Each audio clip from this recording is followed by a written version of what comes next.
ርቀት አለው? ከከተማው ትንሽ ወጣ ብሎ ነው ይዘዋት የሄዱበት ቦታ። ከደፈሩ በኋላና በውድን ደፍረው ከዛም በጥይት ከገደሏት በኋላ እዛው ቦታው ላይ ጥለዋት ነው እነሱ የሄዱ። ይህንን በአካባቢ ሲመለከት የአካባቢው ሰው ይመለከት ነበረ በርቀት። በኋላም እነሱ ገድሏት ጥለዋት ከወዱ በኋላ ወዲያውኑ አንስተው ወደ ቤት ወስደዋታል ማለት ነው። እና ይዘዋት እንደሄዱ ወዲያውኑ ይህን ድርጊት የፈጸሙ። ከቤት ይዘዋት ሲሄዱ ከከተማ ማህበረሰቡም እያየ ነበረ። ከዛም የወሰዱበት ጫካ ብዙም ከህብረተሰቡ የራቅ አልነበረም፣ ከከተማ ወጣ ብሎን የነበረ እና ይህን ድርጊት ሲፈጽሙም የአካባቢው ማህበረሰብ በርቀት ሆኖ እየተከታተለ ነበር። ግን ያው ማዳን አልቻሉም የእህታችንን ነፍስ። እንደዚህ አይነት ወንጀል ተፈጸመ። በጣም ነው የሚያሳዝነው። ጉዳዩን መከታተላችን ማጣራታችንን እንቀጥላለን። ፋኖ አዲስ እግረ መንገድን ካገኘውሽ ትላንትና ያው አንቺ እንግዲህ ነፍጥ አንስተሽ የአማራ ህዝብ የገጠመውን የህልውና ፈተና ለመቀልበስ ማንኛውንም ዋጋ ከፍላለሁ ብለሽ ወስነሽ ጫካ የምትገኝ ፋኖ ነች። በነገራችን ላይ ፋኖ መጠሪያ የወል ስለሆነ ነው። አንዳንዶች ፋኒት ስለሚሉ እንዳያምታታ ይሄንን ምናልባት እንደው ማስታወሻውን ጣል ለማድረግ ነው። ፋኖ አዲስ ትላንት ቢቢሲ ያወጣውን የምርመራ ዘገባ በአማራ ክልል በ22 ወር ውስጥ ወደ 2697 ሰዎች ጾታዊ ጥቃት ወይም አስገድዶ መድፈር በሰራዊቱ መፈጸሙን የምርመራ ሪፖርት አውጥቶ ነበረ። ይህን ስትሰሙ ምናልባት መሬት ላይ ስላላችሁ ምን ስሜት ፈጠረባችሁ? እንደ እንስት እንደ ሴት በተለይ ያው እኛ የተለየ የተሰማን ነገር የለም። ያው እንደ በዓለም አቀፍ ደረጃ ቢቢሲ በገለልተኛ ወገን አጣርቶ ቁጥሩ በትንሹ ቢሆን ስላሳወቀልን እንደውም በጥሩ ይዘነዋል እንጂ እኛ በቦታውም ስለምንገኝ በአካባቢያችን በማህበረሰባችን እየደረሰ ያለውን ነገር በዕለት ተዕለት ስለምንሰማ ቁጥሩ ከዚህም በላይ ነው። ያው እንደተባለው ከ43 በአማራ ክልል ካሉ ጤና ጣቢያዎች ውስጥ ከ43 ብቻ የተገኘ ማስረጃ ነው ይሄ ማለት ነው። ስለዚህ አጠቃላይ በጤና ጣቢያ በአማራ ክልል ያሉት ላይ ቢሰራ ደግሞ የዚሁ ንጥፍ ነው። ሌላው ደግሞ አብዛኛው ተጎጂ ሴቶቻችን ጠላት በሚንቀሳቀስበት ቦታ ዘው ስለነበሩ ወደ ጤና ጣቢያ ለመሄድ የሚፈራሉ። ለህብረተሰቡ፣ ለጎረቤት፣ ለማህበረሰቡም እንዲታወቅም ስለማይፈልጉ ብዙዎች ተሸፍነው ነው የተቀመጡ እንጂ ቁጥሩ ከዚህም የጥፍጥፍ ከዚህም በላይ ነው። ያው እንደው ለእንትኑ እንደዚህ ተጣርፎ መቅረቡ ይበል የሚያሰኝ ነገር ነው እንጂ ቁጥሩ ከዚህ በላይ ነው። የምናየው ነገር ስለሆነ ለኛ አዲስ አይደለም። ከበፊትም ስንነሳ የህዝባችን መንገላታት፣ መሞት፣ እንደዚህ ሴቶች መደፈር፣ የተማሪዎቻችን መታገት ስለሆነ እኛ ነፍጥ አንስተን እየታገልን ነው። አሁንም ግን በዚሁ የመንግስት የብልጽግና ስርዓት አሁንም እያደረገው ነገር ያለው ነገር ለኛ አዲስ አይደለም። እንደውም ቁጥሩ በጣም የወረደ ነው። ከዚህም በላይ ብዙ ነው። ብዙ ድርጊት ነው እየተፈጸመ ያለ። ከመደፈርም ያለፈ እስከ ሞት ድረስ እየተረሸኑ ነው ሴቶች። ስለዚህ ቁጥር በጣም ትንሽ ነው። ያው ተጣርቶ መቅረቡ ነው እንጂ በጣም ከዚህ የበለጠ በጣም የጥፍጥፍ ነው የሚሆን። በጣም አመሰግናለሁ። ፋኖ አዲስ ዋለልኝ የአማራ ፋኖ ብሔራዊ ኃይል ምዕራብ ቀጠና ሴቶች ጉዳይ ኃላፊ፣ በዚህ ጉዳይ ቀርበሽ ለሰጠሽው ማብራሪያ በኤምኤስ ተመልካች ስም ከልብ አመሰግናለሁ። እሺ እኔም አመሰግናለሁ። መልካም ፋሲልኛዊታችንን እንቀጥል። እንግዲህ ፋኖ አዲስ ዋለልኝ የአማራ ፋኖ በጎጃም በተለይ ታጋይ ነች፣ አመራር ነች። መሬት ላይ ያለውን መረጃ ቃልኪዳን አዲሱ ታፈረ የ14 ዓመት ታዳጊ ህፃን እንዴት ተደፍራ በጥይት እንደተገደለች ነው መረጃውን የሰጠችን። ከአካባቢ ላይ መከላከያ ሰራዊት የተሰፈረበት ቦታ ስለሆነ ለማነጋገር ያደረግነው ጥረት እጅግ ፈታኝ ከባድ ነው። ድምጻቸው ሊወጣ እነሱም እንደ ቃልኪዳን ጣፋንታቸው ሊሆን ስለሚችል ምናልባት በቀጣይ ድምጻቸውንም ቀይረን የምናቀርብ ይሆናል። ለቤተሰቡ ከባድ ሀዘን ነው። ነፍሷን በአጸደ ገነት ያሳርፍልን፣ ለቤተሰብ መጽናናት ይስጥ። ግን እንዲህ ያለን እስከየት እንቀጥላለን ነው። ትላንት ቢቢሲን አነሳን፣ ዛሬ የቃልኪዳንን አነሳን። ነገ ከነገ ወዲያም ተመሳሳይ ድርጊቶች የተፈጸሙ የሚቀጥሉበት በተለይ ሰራዊት ውስጥ ያለው አወቃቀር ሰውን ትርክቱ የፈጠራቸው በጣም ከባድ ብሔርተኝነት ስላለ ምናልባት ከጥላቻ ውጪ አንድን የማያውቃትን ሴት በዚህ ደረጃ እንዴት በደቦ ደፍረው የምትሰቃይን እንስት ታዳጊ ህፃን ከዛ በኋላ በጥይት ገሎ የሚሄድ አይምሮ የአይምሮ ውቅር ምን አይነት ነው የሚል ጥያቄ እንድናነሳ ነው የሚያደርገውና እግረ መንገዳችንን ወደ ሰራዊቱ አደረጃጀትም ይወስደናል። ፋሲል በዚህም ላይ ምናልባት ስር የሰደደው ብሔርተኝነት ሙስናውንም የሰራዊቱ አባላት አሳፋሪ ተግባር እግረ መንገዳችን እያነሳን እንቀጥል። ፋሲል አመሰግናለሁ ወንድማገኝ። በእህታችን ቃል ኪዳን ላይ የደረሰው እንደዚሁም ትናንትና ቢቢሲ ባወጣው ሪፖርት ወደ 2600 በሚጠጉ እህቶቻችን ላይ የተፈጸመው አስገድዶ መደፈር እጅግ በጣም ልብን የሚያምነው እጅግ በጣም የጥቃት ስሜት እንዲሰማህ የሚያደርግ ነው።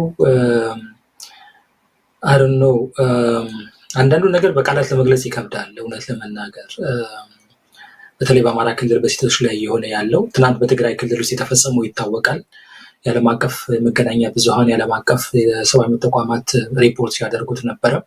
እስካሁንም ድረስ ለዛ ወንጀል ተጠያቂ የሆነ አካል የለም። አሁንም ደግሞ በአማራ ክልል ቅድም እህታችን አናዲስ እንዳለችው 2600 ብቻ አይደለም፣ ከዚህ በብዙ እጥፍ የሚልቅ እጅግ በጣም አስነዋሪ ድርጊት በዚሁ በሰራዊቱ አባላት ተፈጽሟል እና ቢቢሲም የዘገበው የተወሰነውን ብቻ ነው እንጂ እንዳለችው በሁሉም ጤና ክልል በሁሉም ወረዳዎች በሁሉም ቀበሌዎች በተለይ በገጠሩ ደግሞ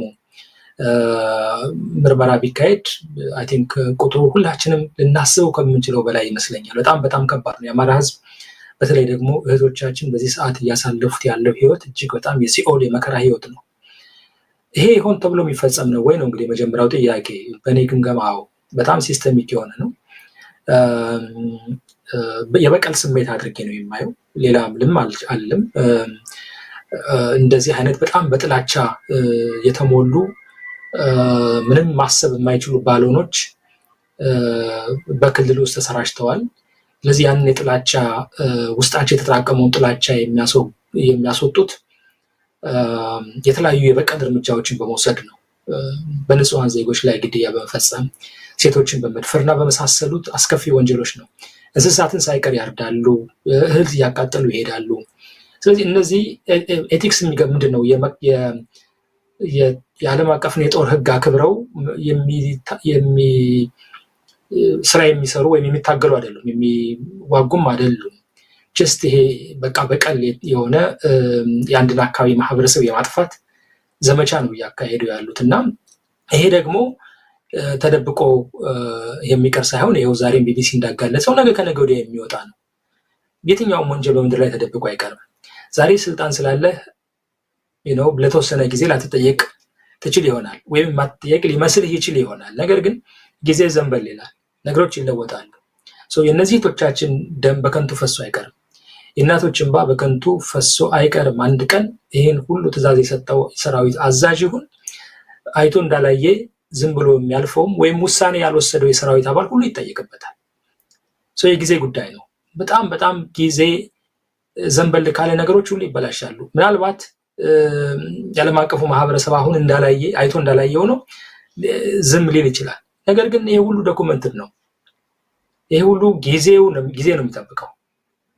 ስለዚህ አሁን ያሉት ይህን ድርጊት የሚፈጽሙ ባለስልጣናት፣ አዛዦች እና የድርጊቱ ፈጻሚዎች አንድ ቀን በህግ መጠየቃቸውና ዛሬ ላፈሰሱት ደምና ለማንኛውም ለፈጸሙት እጅግ በጣም ጸያፍ ድርጊት ተጠያቂ መሆናቸው አይቀርም። በነገራችን ላይ በኢትዮጵያ ውስጥ እጅግ በጣም የምንጸየፈው የማንደግፈው ግብረ ሰዶም በክልል ውስጥ ይፈጸማል። በወንዶች ላይ እንዲህ አይነት ድርጊት የፈጸሙ የሰራዊት አባላት አሉ። ወሎ ላይ እኛ ማቅረብ ስለከበደን ነው እንጂ ተደፍረው ሕክምና ላይ የተኙ ህፃናትን እናውቃለን። ወንዶች ይህ ሁሉ የተደረገው በመከላከያ ሰራዊት አባላት ምንድን ነው? የመከላከያ ሰራዊት አዛዦች መረጃው እንዳይወጣ ይሸፋፈን ብለው ብዙ ለመሸፋፈን የሞከሩት ነገር አለ። ይሄን አበባው ታደሰ ያውቀዋል፣ ብርሃኑ ጁላ ያውቀዋል፣ በየክልሉ ያለው የሰራዊት አዛዥ ያውቀዋል። ለእነሱ የሚደርሰን መረጃ ለእኛም ይደርሰናል። ግን ብዙ ነገሮች በሚስጥር ተይዘዋል፣ ከባህሉም ጋር አብሮ ስለማሄድ እየተባለ ግን ይህም በአጠቃላይ የምናየው በቀል ነው። የበቀል እርምጃ ሲስተሚክ የሆነ ነው፣ ሆን ተብሎ የሚፈጸም ነው። ስለዚህ ተጠያቂ መሆናቸው አይቀርም፣ የጊዜ ጉዳይ ነው። ከሁሉም በላይ ግን የዓለም አቀፉ ማህበረሰብ ወይም ሌላ ነገር ሁልጊዜ ፖለቲካል ኢንተረስታቸው ነው ያሉ አይ ነው። አሁን ለጊዜው ነገሮችን ሊሻፍኑ ይችላሉ፣ ግን ለህልውናው እየታገለው ያለው ኃይል ጥርሱን ነክሶ በእህቶቹ ላይ የሚፈጸመው ሰቆቃ እንዲያቆም እስከ መጨረሻው ታግሎ የሚያሸንፍ ከሆነ ነገ ከነገ ወዲያ እነዚህ ሰዎች ተጠያቂ ይሆናሉ።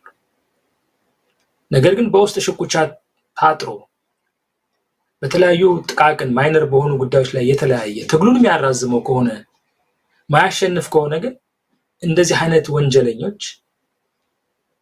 እስከነ ወንጀላቸው ሊኖሩ ይችሉ ይሆናል ለተወሰነ ጊዜ ማለት በስልጣን ላይ እስካሉ ድረስ። ስለዚህ ቶሎ በፍጥነት እነዚህ ወንጀለኞች ተጠያቂ እንዲሆኑ ማሸነፍ ብቸኛው አማራጭ ነው። ብቸኛው፣ ሌላ ምንም አማራጭ የለም። ከአብይ አህመድ አገዛዝና አገዛዙን ከሚያስጠብቁ መከላከያ ሰራዊት አዛዦች ፍትህን አትጠብቅ። ፍትህን ከሚደፍር አካል ፍትህን አትጠብቅም። the first place እነዚህ ሰዎች ፍትህ ይሰጣሉ ብሎ ማመን is impossible. of course ነገ ከነገ ወዲያ ዓለም አቀፉ ማህበረሰብ ጠይቅ ይችላል። ግን ዋናው በእጅህ ነው ያለው። ማሸነፍ ነው ያለብህ። መታገል ነው ያለብህ።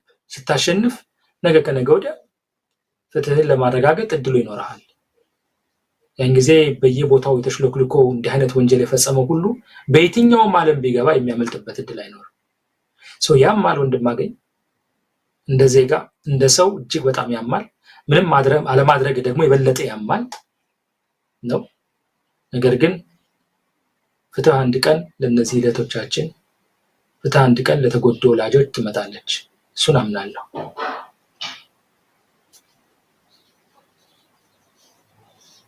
ወደ ሰራዊቱ እናልፋለን። ምናልባት ኢትዮጵያ ውስጥ ብዙ ሴቶች ጉዳይ የሚንቀሳቀሱ አካላት አሉና የቢቢሲ ዘገባ ከወጣ በኋላ እኛን በተለያየ መንገድ ሊፈርጁ ይችላሉ። መረጃውን ሰምተው ማጣራት የነሱ ፋንታ ነው። ነገር ግን ድምጻቸው የጠፉ መዓት ግለሰቦች፣ ቡድኖች፣ ማህበራዊ አንቂዎች፣ ተጽዕኖ ፈጣሪዎች አሉ። ሰምቶ እንዳልሰማ ይሆነ። ኢትዮጵያ የኪነ ጥበብ ባለሙያ ድምጻቸው የት ነው ያለው? አንዲት ልጅ ትግራይ ውስጥ አማራ ክልል ከዚህ ቀደም ጎጃም ላይ ተደፈረች ተብሎ እንደው ማህበራዊ ሚዲያም በሙሉ ይሄ ንቅናቄ ሞልቶት ነበር። በሺዎች የሚቆጠሩ በምርመራ ዘገባ ተጣርቶ ይሄው ተብሎ ዜናው ሲወጣ ምንም ስሜት የማይሰጠን ፍርሃት ነው፣ ድንዛዜ ነው፣ በጣም ግለኝነት ራሳችን ላይ ሰፍኖ ነው እኛ ላይ ድረስን በሚል ስሜት ነው። ይሄ የድርጊት ሰለባዎቹን ልክ እንደራሳችን ልጆች፣ እንደራሳችን እህቶች፣ እናቶች ብናስባቸው የሚያም ነገር አለው። አንድን ስርዓት ለማጠልሸት ለማጥፋት አይደለም የሰራዊቱንም ስም። ሰራዊቱ ስሜ ጠለሸ ካለ በዚህ ድርጊት ተሳታፊ የሆኑትን የሰራዊት አባላት አደባባይ አውጥቶ ወታደራዊ እርምጃ ዲሲፕሊን መውሰድ አለበት።